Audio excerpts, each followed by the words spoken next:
안녕하십니까. 석간경제 브리핑입니다. 2026년 1월 15일 목요일 저녁, 오늘도 하루의 시장을 정리하는 시간을 가져보겠습니다. 오늘 국내 증시는 또 한 번 역사를 썼습니다. 코스피가 열흘 연속 사상 최고치를 경신하며 4,797.55로 마감했는데요. 이제 5,000포인트가 정말 코앞입니다. 한국은행의 금리 정책 메시지가 채권 시장에 파장을 일으키고 있고, 해외 증시는 다소 조정을 받았지만 국내 증시는 여전히 강세를 이어가고 있습니다. 오늘도 박 교수님과 함께 시장을 깊이 있게 분석해 보겠습니다. 박 교수님 안녕하십니까? 네, 안녕하세요. 오늘 정말 놀라운 하루였습니다. 열흘 연속 사상 최고치라는 기록 자체도 의미가 있지만 무엇보다 이 상승세가 단순한 모멘텀이 아니라 실질적인 펀더멘털 개선에 기반하고 있다는 점이 주목할 만합니다. 그렇습니다. 오늘 방송에서는 코스피의 연속 신고가 배경과 의미, 한국은행의 금리 정책 시그널이 시장에 미치는 영향, 그리고 주요 섹터별 움직임을 상세히 짚어보겠습니다. 특히 반도체와 자동차 섹터의 강세, 그리고 대조적으로 약세를 보인 인터넷 플랫폼 섹터까지 면밀히 분석해보겠습니다.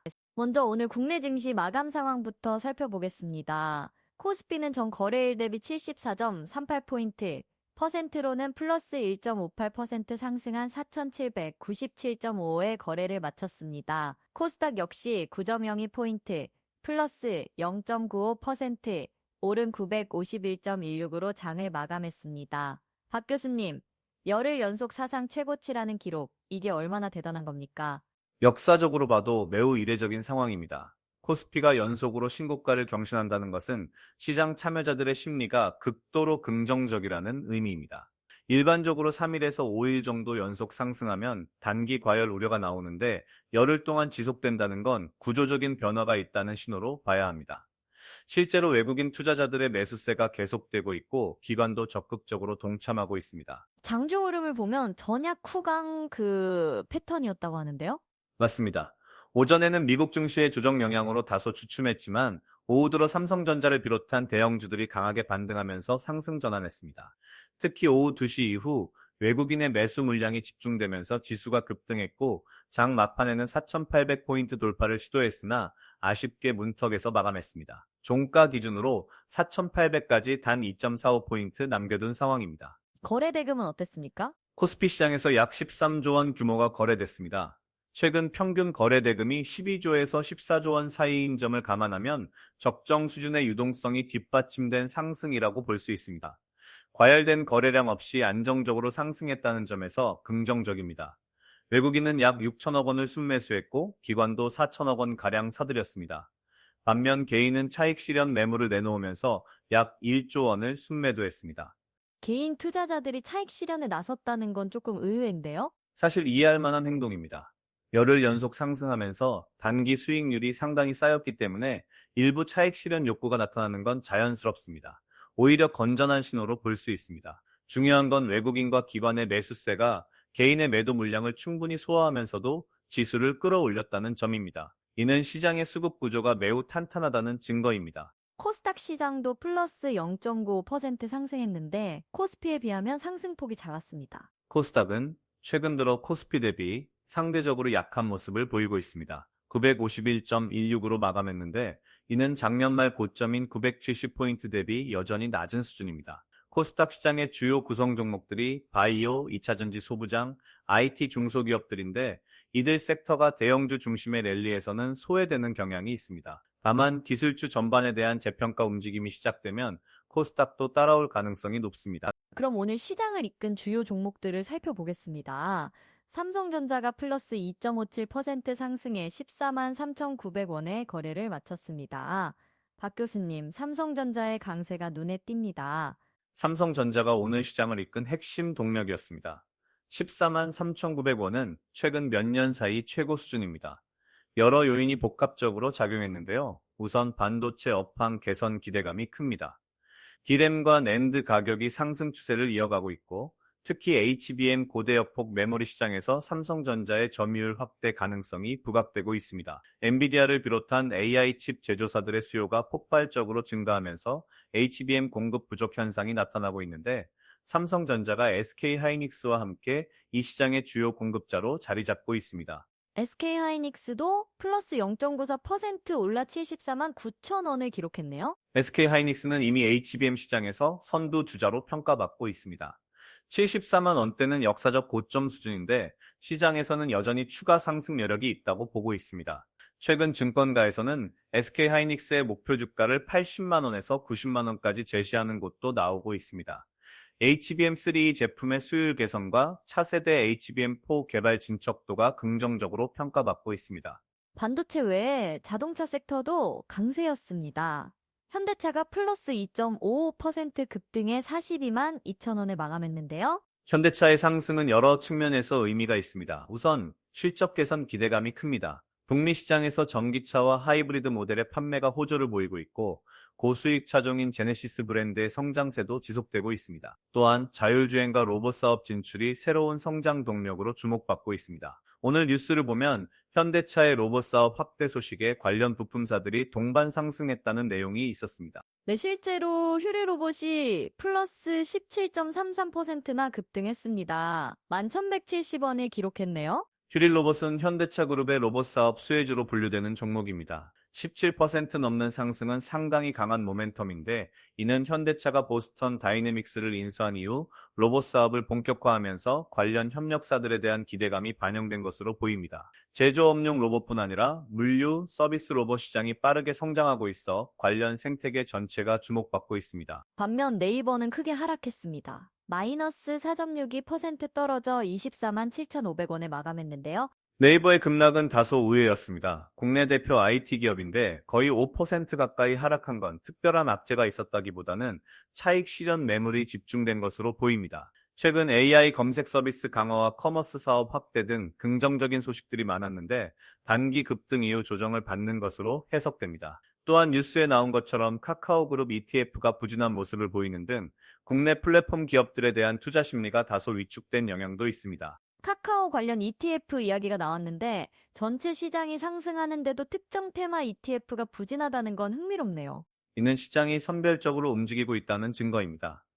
현재 랠리는 반도체, 자동차, 금융 등 전통적인 대형주 중심으로 진행되고 있고 플랫폼이나 게임 같은 뉴테크 섹터는 상대적으로 소외되고 있습니다. 이런 현상은 외국인 투자자들이 밸류에이션과 실적 가시성을 중시하면서 나타나는 특징입니다. 다만 이는 향후 로테이션 기회가 될 수 있다는 점도 염두에 두어야 합니다. 증권주는 어땠습니까? 삼성증권이 플러스 1.73% 상승했다는 소식이 있네요. 삼성증권이 82,400원으로 마감했습니다. 뉴스를 보면 작년 IPO 주간 실적이 2위를 기록했고 올해도 해외 세일즈 강화로 좋은 성과가 기대된다는 내용이 있었습니다. 증권주는 시장 허랑기의 수혜를 받는 대표적인 섹터입니다. 거래 대금이 증가하고 IPO 시장이 활성화되면 수수료 수익이 늘어나기 때문입니다. 특히 올해는 넥스트 에어로스페이스 같은 대형 IPO건들이 예정되어 있어 증권사들의 실적 개선이 기대됩니다. 넥스트 에어로스페이스 이야기가 나왔는데 프리 IPO에서 오버부킹이 발생했다는 단독 보도가 있었습니다. 100억 원 규모의 프리 IPO에 오버부킹이 발생했다는 건 시장의 관심이 매우 높다는 의미입니다. 항공우주산업은 최근 전 세계적으로 각광받는 분야입니다. 우주 탐사, 위성 발사, 도심 항공교통, UAM 등 새로운 시장이 열리고 있고 정부의 적극적인 지원도 이어지고 있습니다. 다만 데이터를 보니 넥스트 에어로스페이스의 현재 주가 정보는 에러로 나오는데 아직 상장 전이기 때문으로 보입니다. 상장 이후 시장의 반응을 주의 깊게 지켜봐야 할 것 같습니다. 오늘 시장에서 가장 큰 화제는 한국은행의 금리 정책 메시지였습니다. 이창용 총재가 금리 인하 사이클 종결을 강하게 시사하면서 채권 시장이 요동쳤는데요. 박 교수님 어떤 내용이었습니까? 오늘 한국은행 금융통화위원회 의사록과 이창용 총재의 기자간담회 내용이 시장에 상당한 충격을 줬습니다. 핵심은 연내 추가 금리 인하 가능성이 매우 낮다는 메시지였습니다. 시장에서는 올해 1분기나 2분기에 한 차례 정도 추가 인하가 있을 것으로 예상했는데 한국은행이 이를 사실상 차단한 겁니다. 그 배경에는 환율 문제가 있습니다. 환율 이야기가 나왔는데 오늘 원달러 환율은 1471.83으로 전일 대비 소폭 하락했습니다. 마이너스 0.08% 하락해 1471원대를 기록했습니다. 1470원대는 여전히 상당히 높은 수준입니다. 작년 초만 해도 1300원대였던 것을 생각하면 원화가 상당히 약세를 보인 겁니다. 한국은행이 우려하는 부분이 바로 이겁니다. 금리를 인하하면 한미 금리차가 더 벌어지면서 자본 유출이 가속화되고 원화 약세가 심화될 수 있다는 겁니다. 이창용 총재가 한은이 돈을 풀어서 환율이 올랐다는 주장은 사실이 아니다라고 반박했다는 보도도 있었는데요. 일문일답 내용을 보면 최근 일각에서 한국은행의 통화 정책이 너무 완화적이어서 환율 상승을 초래했다는 비판이 있었던 것 같습니다. 이에 대해 이 총재는 환율 상승의 주된 원인은 미국의 강달러 정책과 글로벌 자금 흐름 변화 때문이지 한국은행의 금리 인하 때문이 아니라고 해명했습니다. 실제로 미국 연준이 금리를 높은 수준으로 유지하고 있고 트럼프 행정부의 정책 불확실성으로 달러 강세가 지속되는 상황에서 한국만의 문제는 아니라는 겁니다. 근데 한국은행의 이런 메시지에 국고채 금리가 급등했다고 합니다. 네, 채권 시장이 즉각 반응했습니다. 국고채 3년물 금리가 2.7%대에서 2.8%대로 10년물 금리도 2.9%에서 3.0%를 넘어서는 등 전반적으로 금리가 상승했습니다. 채권 금리 상승은 채권 가격 하락을 의미하는데 이는 투자자들이 추가 금리 인하 기대를 접으면서 나타난 현상입니다. 금리가 내려갈 거라고 예상하면 채권을 사두는 게 유리한데 금리 인하가 없다면 채권 매력이 떨어지는 거죠. 그럼 증권가의 반응은 어떻습니까? 뉴스를 보니 해석이 분분하다고 하던데요. 증권가가 크게 두 진영으로 나뉘었습니다. 한쪽에서는 한국은행이 연내 금리 동결을 확정했다고 해석하면서 채권 비중을 줄이고 주식으로 갈아타라는 전략을 제시하고 있습니다. 금리가 안 내려가면 예금이나 채권보다는 주식이 상대적으로 매력적이라는 논리입니다. 반면 다른 쪽에서는 인하 사이클이 완전히 종료된 건 아니다라며 경제 상황에 따라 하반기에 추가 인하 가능성이 여전히 있다고 봅니다. 박 교수님은 어느 쪽에 손을 들어주시겠습니까? 저는 절충적인 입장입니다. 단기적으로는 한국은행이 금리를 동결할 가능성이 높다고 봅니다. 환율 문제가 해결되지 않는 한 쉽게 금리를 내리기 어렵습니다. 하지만 하반기로 가면 상황이 달라질 수 있습니다. 만약 미국 연준이 금리를 인하하기 시작하면 한미 금리차 부담이 줄어들고 그때는 한국은행도 다시 인하 카드를 꺼낼 수 있습니다. 또한 국내 경제 성장률이 예상보다 둔화되면 경기 부양을 위해 금리 인하가 필요할 수도 있습니다. 따라서 종결이라는 표현보다는 한시적 중단으로 보는 게 맞다고 생각합니다. 미국 10년물 국채 수익률은 어땠습니까? 데이터를 보니 4.14%로 마이너스 0.74% 하락했네요. 미국 국채 금리는 소폭 하락했습니다. 4.14%는 여전히 높은 수준이지만 최근 고점 대비해서는 안정화되는 모습입니다. 미국 채권 시장에서는 연준의 금리 정책에 대한 불확실성이 여전히 큰 상황입니다. 최근 발표된 미국의 인플레이션 지표들이 예상보다 높게 나오면서 연준의 금리 인하 시점이 늦춰질 것이라는 관측이 나오고 있습니다. 실제로 최근 미국 시장에서 현대차와 기아차의 점유율이 상승하고 있고 삼성전자와 SK하이닉스의 반도체도 중국 업체들을 대체하는 효과가 나타나고 있습니다. 반면 미국의 보호무역주의가 강화되면 전반적인 글로벌 교역량이 감소해 수출 의존도가 높은 한국 경제에는 부담이 될 수 있습니다. 따라서 트럼프 행정부의 초기 정책 발표를 면밀히 모니터링해야 합니다. 원자재 시장도 살펴보겠습니다. WTI 원유가 마이너스 3.4% 급락해 59.91달러를 기록했는데요. 유가가 60달러 아래로 내려왔습니다. 이는 여러 요인이 복합적으로 작용한 결과입니다. 우선 중국의 경기 둔화로 원유 수요 전망이 악화되고 있고 OPEC 플러스의 감산 합의 이행에 대한 의구심도 유가 하락 압력으로 작용하고 있습니다. 또한 미국의 셰일 오일 생산이 여전히 높은 수준을 유지하면서 공급 과잉 우려가 있습니다. 유가 하락은 한국 같은 원유 수입국에게는 긍정적입니다. 수입 물가 부담이 줄어들고 무역 수지 개선에 도움이 됩니다. 금 가격은 어땠습니까? 4,614.9달러로 마이너스 0.25% 소폭 하락했네요. 금은 여전히 온스당 4,600달러 선을 유지하고 있습니다. 이는 역사적 고점 수준입니다. 금 가격이 높게 유지되는 건 지정학적 리스크와 통화 가치 하락에 대한 우려가 지속되고 있다는 의미입니다. 중동 지역의 긴장, 우크라이나 전쟁, 미중 갈등 등 불확실성이 여전히 높은 상황에서 안전자산 선호 심리가 작동하고 있습니다. 단기적으로는 소폭 조정을 받더라도 중장기적으로 금의 가치 저장 기능은 유효하다고 봅니다. 오늘 주요 이슈들을 좀 더 깊이 있게 분석해 보겠습니다. 먼저 대한항공 관련 소식입니다. 영업이익 추정치가 51%나 하락했다는 보도가 있었는데요. 환율 고공행진이 원인이라고 합니다. 박 교수님 설명 부탁드립니다. 대한항공이 마이너스 0.43% 하락해 23,000원에 마감했습니다. 증권가에서 대한항공의 올해 영업이익 전망치를 대폭 하향 조정했는데 가장 큰 이유가 환율입니다. 항공사는 기본적으로 달러로 항공기를 리스하고 연료를 구매합니다. 원달러 환율이 1,470원대까지 올라가면서 달러 표시 비용 부담이 크게 증가한 겁니다. 반면 수익은 상당 부분 원화로 발생하기 때문에 환차손이 발생합니다. 그런데 여객 수요는 좋지 않습니까? 여객 수요 자체는 나쁘지 않습니다. 코로나 이후 국제선 수요가 회복되고 있고 특히 동남아 노선의 수요가 강합니다.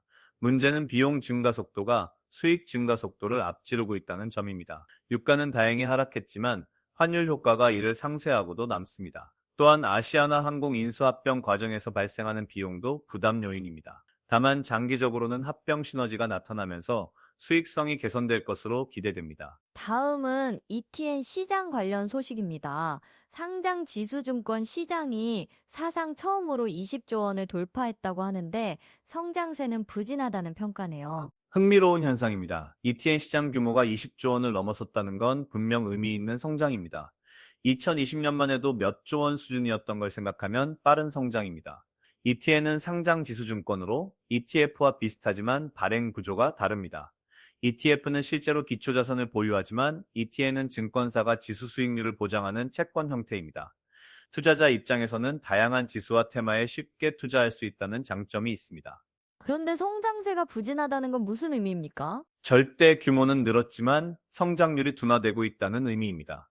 작년 한 해 동안 증가한 규모가 전년 대비 크게 줄었습니다. 이는 여러 이유가 있는데 우선 ETF 시장이 워낙 빠르게 성장하면서 ETN의 상대적 매력이 떨어진 측면이 있습니다. 또한 일부 ETN 상품의 수익률이 기대에 못 미치면서 투자자들의 관심이 줄어든 것도 영향을 미쳤습니다. 특히 레버리지나 인버스 같은 파생형 ETN의 경우 장기 보유 시 추적 오차가 커지는 문제가 있어 비판을 받기도 했습니다. 조각 투자 유통 플랫폼 관련 소식도 있었습니다. 첫 제도화 단계에서 제동이 걸렸다고 하는데요. 조각 투자는 최근 몇 년간 빠르게 성장한 분야입니다.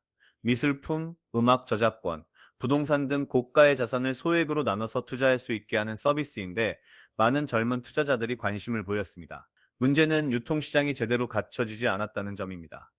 조각을 샀는데 팔고 싶을 때 살 사람이 없으면 유동성 문제가 발생합니다. 이를 해결하기 위해 정부가 유통 플랫폼을 제도화하려 했는데 투자자 보호와 시장 안정성 문제로 속도 조절에 들어간 것으로 보입니다. 투자자 보호 측면에서 어떤 문제가 있습니까? 조각 투자의 기초 자산들은 대부분 가격 변동성이 크고 가치 평가가 어렵습니다.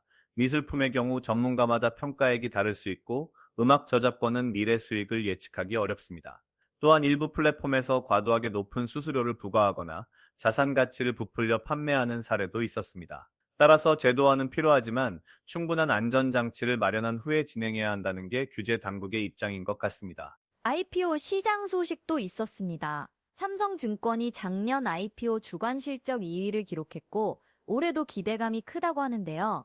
작년 IPO 시장이 상당히 활발했습니다. 대형 기업들의 상장이 이어지면서 주관사들의 실적도 좋았는데 삼성증권이 2위를 차지한 건 의미가 있습니다. 전통적으로 NH투자증권이나 미래에셋증권이 강세를 보였는데 삼성증권이 해외 기관 투자자 네트워크를 활용한 세일즈 능력을 인정받은 결과입니다. 올해도 여러 대형 IPO가 예정되어 있어 증권사들 간 경쟁이 치열할 것으로 예상됩니다. 넥스트 에어로스페이스 외에 또 어떤 기업들이 상장을 준비하고 있습니까? 2차전지, 바이오, IT 분야의 중견 기업들이 상장을 준비 중입니다. 특히 2차전지 소재 업체들과 바이다서 시밀러 기업들의 관심이 높습니다. 시장 상황이 좋을 때 상장해야 좋은 가격을 받을 수 있기 때문에 현재 강세장이 지속되면 상반기에 상장 러시가 나타날 가능성이 있습니다. 투자자 입장에서는 좋은 기업을 선별하는 안목이 중요합니다. 모든 IPO 주식이 상장 후 좋은 성과를 내는 건 아니기 때문입니다. 암호화폐 시장도 살펴보겠습니다. 비트코인이 96,440점이 달러로 마이너스 0.5% 소폭 하락했습니다. 박 교수님, 비트코인이 9만 달러대 중후반에서 등락을 반복하고 있네요. 비트코인이 9만 달러에서 10만 달러 사이에 박스권에 갇혀 있는 모습입니다. 작년 말 10만 달러를 돌파했다가 다시 하락한 후 이 구간에서 횡보하고 있습니다. 시장에서는 비트코인이 다음 상승을 위한 에너지를 축적하는 단계로 보는 시각과 고점을 찍고 조정에 들어갔다는 시각이 공존하고 있습니다. 트럼프 대통령 취임이 암호화폐 시장에는 어떤 영향을 미칠까요? 트럼프 대통령이 선거 기간 동안 암호화폐 친화적인 발언을 여러 차례 했습니다. 규제를 완화하고 미국을 암호화폐 허브로 만들겠다는 공약도 있었습니다. 만약 이런 공약이 실제 정책으로 이어진다면 암호화폐 시장에 긍정적일 수 있습니다. 특히 비트코인 현물 ETF의 추가 승인이나 기관 투자자들의 진입 장벽 완화 같은 조치가 나올 수 있습니다. 하지만 변동성은 여전히 크죠? 암호화폐는 본질적으로 변동성이 큰 자산입니다. 하루에 5%에서 10%씩 움직이는 것도 흔한 일입니다. 따라서 투자자들은 반드시 자신의 위험 감내 수준을 고려해야 합니다. 전체 포트폴리오의 일부만 배분하고 단기 변동에 일희일비하지 않는 자세가 필요합니다. 특히 레버리지를 사용한 암호화폐 투자는 매우 위험하므로 신중해야 합니다. 앞으로의 주요 일정과 투자 전략을 정리해 보겠습니다. 박 교수님, 이번 주와 다음 주에 주목해야 할 이벤트들이 있습니까? 가장 중요한 일정은 역시 1월 20일 월요일 트럼프 대통령 취임식입니다. 취임 연설에서 어떤 정책 방향을 제시하는지가 시장의 단기 방향을 좌우할 것입니다. 또한 이번 주 금요일에 미국의 주요 경제 지표 발표가 예정되어 있습니다. 소매 판매, 산업 생산 등의 지표가 나오는데 이를 통해 미국 경제의 건강도를 확인할 수 있습니다. 국내에서는 어떤 일정이 있습니까? 다음 주부터 4분기 실적 발표가 본격화됩니다. 특히 삼성전자와 SK하이닉스의 실적이 주목됩니다. 반도체 업황 개선이 실제 수치로 확인되는지가 중요합니다. 또한 주요 은행들의 실적도 관심사입니다. 순이자 마진 축소 우려가 있었는데 실제로 어느 정도 영향을 받았는지 확인할 수 있습니다. 자동차 업체들의 실적도 중요합니다. 현대차와 기아차가 북미 시장에서 거둔 성과가 숫자로 드러날 것입니다. 현재 시점에서 투자자들이 취해야 할 전략은 무엇입니까? 현재 코스피가 4,797까지 올라온 상황에서 단기 과열 우려가 있는 것도 사실입니다. 열흘 연속 상승 후에는 기술적 조정이 나올 가능성도 있습니다. 따라서 단기 투자자들은 일부 차익 실현을 고려할 만합니다. 하지만 중장기 관점에서는 여전히 한국 증시의 펀더멘털이 개선되고 있다고 봅니다. 구체적으로 어떤 섹터에 주목해야 할까요? 반도체는 여전히 핵심입니다. AI 반도체 수요는 계속 증가할 것이고 특히 HBM 시장의 성장은 수년간 지속될 것으로 예상됩니다. 삼성전자와 SK하이닉스 모두 매력적입니다. 다만 단기 급등 후라면 조정 시 분할 매수하는 전략이 좋습니다. 자동차도 주목할 만합니다.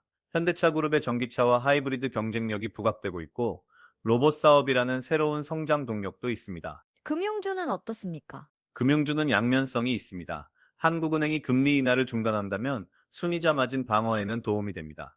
하지만 경기 둔화 우려가 있다면 대출 성장이 제한되고 부실 우려도 커질 수 있습니다. 다만 증권주는 시장 화랑기의 수혜를 받으므로 현재 같은 강세장에서는 긍정적입니다. 특히 IPO 주간 실적이 좋은 대형 증권사들이 유망합니다. 방어적인 포트폴리오 구성도 필요할까요? 항상 필요합니다. 아무리 시장이 좋아도 예상치 못한 악재는 나올 수 있습니다. 포트폴리오의 일부는 변동성이 낮은 배당주나 필수 소비재 섹터에 배분하는 게 좋습니다. 또한 현금 비중도 일정 부분 유지해야 합니다. 급락시 매수 기회를 잡을 수 있고 심리적 안정감도 얻을 수 있습니다. 일반적으로 전체 자산의 10%에서 20% 정도는 현금으로 보유하는 걸 권장합니다. 환율 변동에 대한 대비도 필요하겠네요. 환율이 1470원대에서 움직이고 있는데 이 수준이 지속될지 아니면 더 오를지 불확실합니다. 만약 미국 금리가 예상보다 오래 높게 유지된다면 원화 약세가 지속될 수 있습니다. 이런 상황에서는 수출 기업들이 유리하고 반대로 수입 의존도가 높은 기업들은 불리합니다. 개인 투자자 입장에서는 해외 자산 투자를 통해 환해지를 할 수도 있습니다. 달러 예금이나 해외 주식 ETF 등이 방법이 될 수 있습니다. 올해 코스피 목표는 어디까지 보십니까? 증권가에서는 5,000에서 5,200 정도를 제시하는 곳이 많습니다. 현재 4,797이니까 추가 상승 여력이 4%에서 8% 정도 있다는 계산입니다. 저는 조금 더 보수적으로 보는 편인데 5,000 달성은 충분히 가능하지만 그 이상 가려면 실적 서프라이즈가 필요하다고 봅니다. 특히 삼성전자의 영업이익이 시장 예상을 크게 상회한다거나 미국 경제가 예상보다 강한 성장을 보인다면 5,200까지도 가능합니다. 반대로 하방 리스크는 무엇입니까? 가장 큰 리스크는 미중 갈등의 격화입니다. 트럼프 행정부가 중국에 대한 관세를 대폭 인상하고 중국이 강하게 보복한다면 글로벌 교역이 위축되면서 한국 경제에 큰 타격을 줄 수 있습니다. 또한 중동이나 동유럽에서 지정학적 긴장이 고조되는 것도 위험 요인입니다. 국내적으로는 부동산 시장 불안이나 가계부채 문제가 표면화될 가능성도 있습니다. 이런 리스크들을 항상 염두에 두고 투자해야 합니다. 벌써 마무리할 시간이 되었습니다. 오늘 방송 내용을 정리해 주시겠습니까? 오늘은 코스피가 열흘 연속 사상 최고치를 경신하며 4,797.55로 마감했습니다. 5,000포인트가 정말 코앞입니다. 삼성전자와 SK하이닉스를 중심으로 한 반도체 섹터, 현대차를 중심으로 한 자동차 섹터가 상승을 주도했습니다. 한국은행이 금리 인하 종결을 시사하면서 채권 시장에는 충격이 있었지만 주식 시장은 오히려 이를 긍정적으로 받아들였습니다. 미국 증시는 조정을 받았지만 국내 증시는 독자적인 강세를 이어갔습니다. 투자자들에게 당부 말씀 부탁드립니다. 시장이 좋을 때일수록 냉정함을 잃지 말아야 합니다. 열흘 연속 상승 후에는 단기 조정이 나올 수 있다는 점을 염두에 두시고 무리한 추격 매수는 자제하시기 바랍니다. 하지만 중장기적으로는 한국 증시의 펀더멘털이 개선되고 있으므로 조정이 있다면 그때가 좋은 매수 기회가 될 수 있습니다. 분산 투자와 분할 매수 원칙을 지키시고 항상 자신의 투자 원칙을 따르시기 바랍니다. 네, 박 교수님 오늘도 좋은 말씀 감사합니다. 청취자 여러분, 오늘 코스피가 또 한 번 역사를 썼습니다. 4,797.5, 5,000포인트까지 단 2.45포인트 남았습니다. 내일 드디어 5,000포인트 돌파를 볼 수 있을지 기대가 됩니다. 다만 시장이 뜨거울 때일수록 냉정한 판단이 필요하다는 점 잊지 마시기 바랍니다. 내일도 여러분의 현명한 투자를 위해 알찬 정보로 찾아뵙겠습니다. 2026년 1월 15일 목요일 석간 경제 브리핑 여기서 인사드립니다. 편안한 저녁 시간 되열시오. 감사합니다. 감사합니다.